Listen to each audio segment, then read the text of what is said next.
welcome to another episode of Tesseract Talks, the place where we put the spotlight on tech trends, startups, and VCs. I'm your host, Marko, the founder and CEO of Tesseract Analytics, and it is my pleasure today to have Dr. Chase Cunningham as our guest. His career has been dedicated to pioneering strategic cybersecurity frameworks, notably creating the influential Zero Trust Extended framework at Forrester Research, which significantly accelerated global adoption of Zero Trust principles across industries and governments worldwide.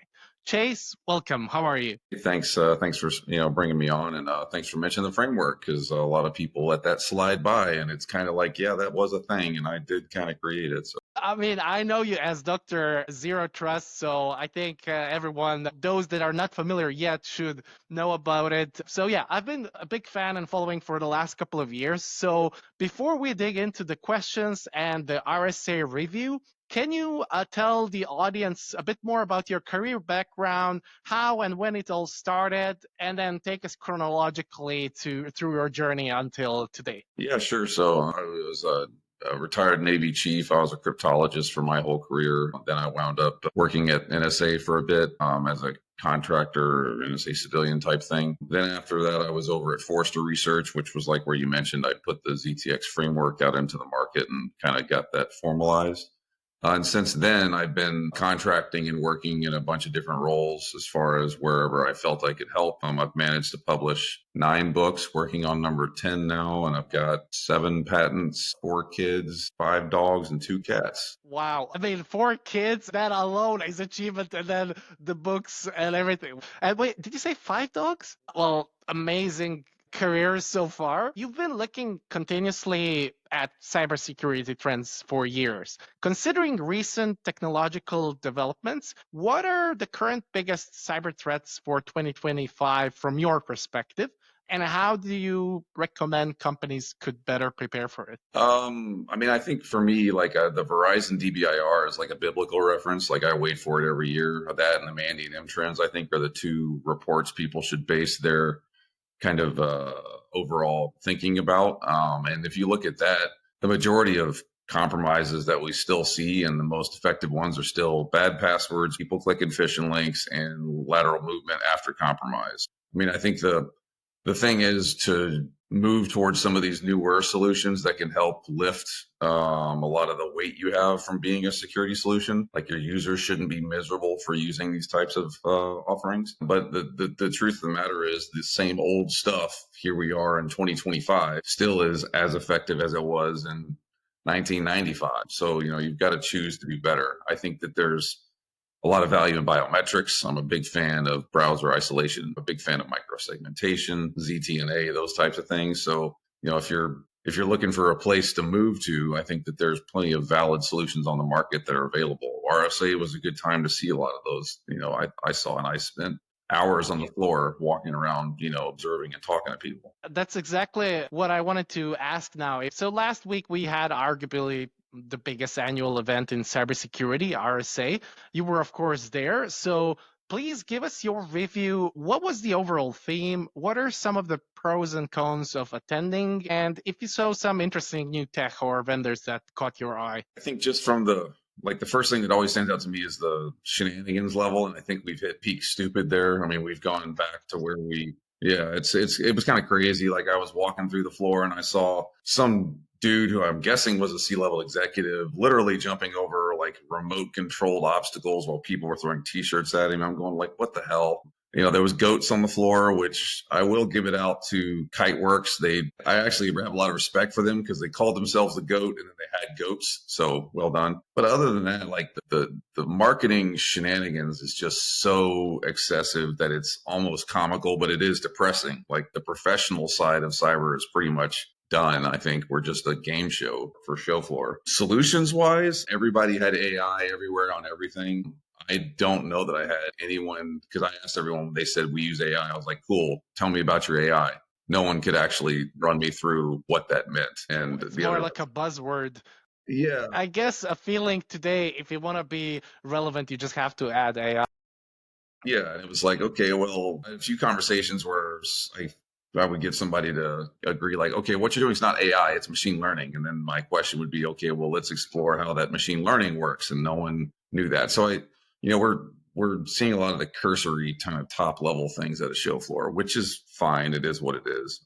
But there was some interesting solutions that I think align more heavily with where the market is going. I also saw a lot more businesses on the cyber side focusing on small and mid-sized business, which I think is very smart. Enterprise is saturated. Government is saturated. It's a super long sales cycle. Odds of you getting anywhere is very slim. Yeah, I had a lot of conversations with folks that were marketing specifically to SMBs, which is good because that's a fixable problem and they should have access to these same solutions, if you ask me. Okay.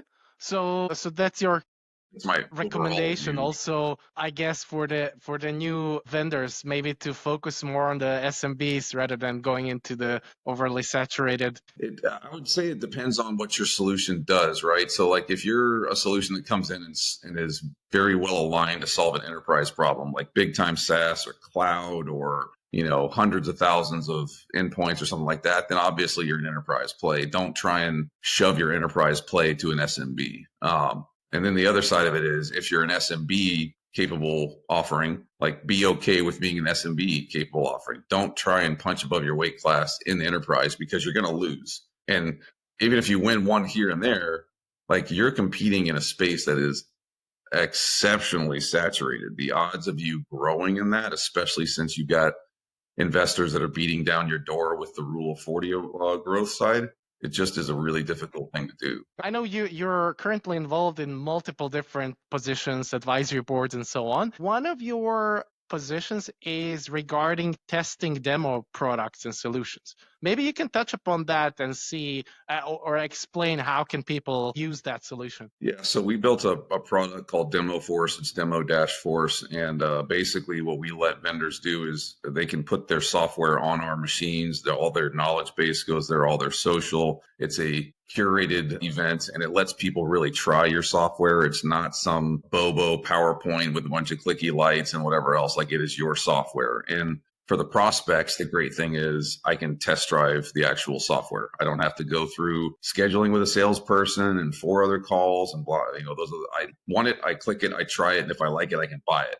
And that's been exceptionally valuable for some of our customers. We've got some people that are really moving forward with that and gaining a lot of ground, but it's not a rip and replace to your sales or marketing process. It's an optimization, but it does require the vendor to go, okay, we're comfortable with letting people try our software out. And it's interesting to me that a lot of vendors aren't comfortable with that. And I guess what's the kind of type of vendor that's typically your target, or is it like for any size? No, I mean, our goal really is to try and kind of make the playing ground level, right? So if you're a small and mid-sized vendor, you can't hire 200 sales engineers. So why do that when you can just virtualize it and do it this way and scale up as big as you want at a really more effective price point? And that's where a lot of folks are my customers at DemoForce are gaining ground, is that they can do that. But the reality of what they're trying to do is get at bats. And because it's virtual, just like your Calendly link,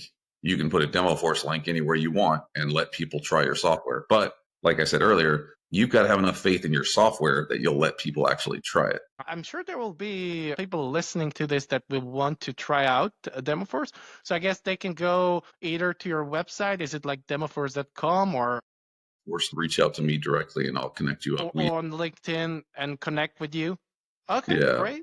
We're intentionally being, velvet rope, I guess you could call it. Well, I mean, cybersecurity is always exciting, and with the development of new tech, it seems that it will continue to be one of these like critical importance for companies. I mean, thank you so much, Chase, for coming to the show. I hope to see you again sometimes here, or if you ever travel to London. I'm not sure. I know you're based in the States, but if you're coming here, it would be great to connect in London as well. Yeah, it'd be cool. I wish I could get up to InfoSec Europe sometime, and I think I'll be at Black Hat this year, so maybe we'll be running to each other out there.